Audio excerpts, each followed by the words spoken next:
Komandan Syuhada Yusuf Ali As-Sasa dari tepi barat menyatakan bahwa perjuangan Palestina melawan pendudukan Israel akan terus berjalan meskipun harus mengorbankan lebih banyak jiwa.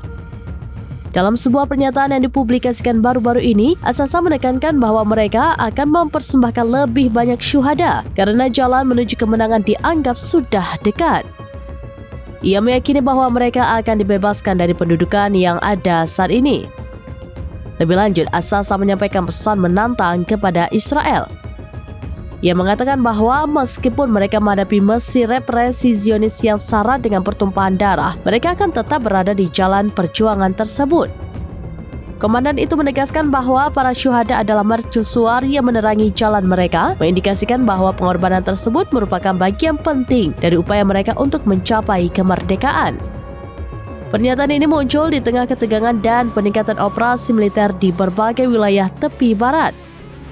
Kalimat-kalimat As-Sasa tersebut menggarisbawahi tekad kelompoknya untuk mempertahankan perlawanan tanpa gentar menghadapi tekanan militer yang intens.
Download Tribun X sekarang, menghadirkan lokal menjadi Indonesia.